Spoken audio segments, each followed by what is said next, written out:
Bismillahirrahmanirrahim. So let's just discuss few points regarding trichomoniasis and bacterial vaginosis because their scenarios are very common for the exam. अब होता क्या कि जो trichomoniasis vaginalis है उसका अपने याद रखना कि उसका ऑर्गेनिज्म बैक्टीरिया नहीं है, वो एक प्रोटोजोआ है जो फ्लैजिलेटेड है और पूछा जाता है उसमें कितने फ्लैजिल हैं, तो 4 फ्लैजिल हैं. ठीक है, इट्स द ओनली एसटीडी जो कि एक प्रोटोजोआ से होती है. ठीक है, और इसमें the classic discharge is frothy yellow green vaginal discharge. ठीक है, लेकिन लाजमी नहीं है कि वो सिर्फ 10-20% फीमेल्स में होता है, बट वो क्लासिक होता है. साथ में एक और इसका आपने याद रखना है कि स्ट्रॉबेरी सर्विक्स, तो मैं यहाँ पर एक स्ट्रॉबेरी बना देती हूँ, which is very very bad description, but खैर. और तीसरी चीज़ में याद रखनी है कि पेरीन्यूक्लियर हैलो, एक जगह उन्होंने टर्म इसकी पेरीन्यूक्लियर हैलो भी हमें इसी में नज़र आता है. अच्छा, इसकी ट्रीटमेंट है मेट्रोनिडाज़ोल. उसके बरक्स जो बैक्टीरियल वजिनोसिस में आपने याद रखना है कि फ़िश, ठीक है, इसमें फ़िशी ओडोर आती है जब आप विफ टेस्ट करते हैं, पोटेशियम हाइड्रोक्साइड इसके ऊपर डिस्चार्ज के ऊपर डालते हैं.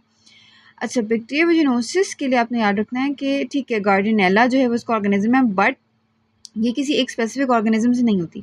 ये मेनली तब होती है जब जो नॉर्मल फ्लोरा है वो अगर डिप्लीट कर जाए, मतलब कि ये भी पूछा गया है कि लैक्टोबैसिलस अगर कम हो जाए और पीएच हमारे पास अल्कलाइन हो जाए तो भी हो सकता है, और मल्टी माइक्रोबियल भी हो सकता है. ठीक है, तो ये ना डिफरेंट इसमें रीजंस पूछे जा सकते हैं. सिर्फ इसका एक रीज़न नहीं कि वही गार्डिनेला कोई पिक करना, नहीं. Due to depletion of lactobacillus यानी कि नॉर्मल फ्लोरा, या फिर मतलब ये सारी चीज़ें बहुत इंपॉर्टेंट हैं. फिर अगली चीज़ है कि इसका एम्सलर्स क्राइटेरिया पता होना चाहिए. वो होता है 3 आउट ऑफ 4 अगर पूरे हो रहे हैं. सबसे चीज़ इसका डिस्चार्ज होता है क्लासिक सा वाइट होमोजेनस सा डिस्चार्ज जो हमें नॉर्मली ओपीडी में डिस्चार्ज मिलता है. दैट इज़ लाजमी नहीं कि वो सबको बैक्टीरियल वजिनोसिस, बट उस तरह का डिस्चार्ज होता है. वो क्लासिक फ्रॉथी येलो ग्रीन ऐसे डिस्टिंक्ट सा डिस्चार्ज नहीं होता. नंबर 2 इसमें ये बात है कि वही whiff test. Number 3 clue cells. हाँ, इसका पेरीन्यूक्लियर हैलो था, इसका इधर क्लू सेल्स वो ज़रूर पूछेंगे. अच्छा, अब लोगों को लगता है क्लू सेल्स शायद बैक्टीरियल सेल्स होते हैं. नहीं, क्लू सेल्स वो एपिथेलियल सेल्स होते हैं जो बैक्टीरियल वजिनोसिस से इन्फेक्ट हो जाते हैं, तो वो हमें उसके स्मीयर में मिलते हैं. ठीक है, और चौथी चीज़ तो मैं भी भूल गई.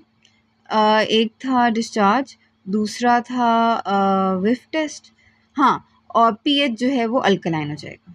ठीक है, तो मतलब more than 4.5, which is basically the same के बस अल्कलाइन है. तो 4 ये इसकी फीचर्स हो गए. क्या क्या हो गए? एक तो विफ टेस्ट, दूसरा डिस्चार्ज की नेचर, तीसरा क्लू सेल्स, और चौथा अल्कलाइन पीएच. अच्छा, उसके अलावा bacterial vaginosis is not an STD. Okay, it's not an STD. हालांकि bacterial vaginosis BV is wife, but still this is not an STD.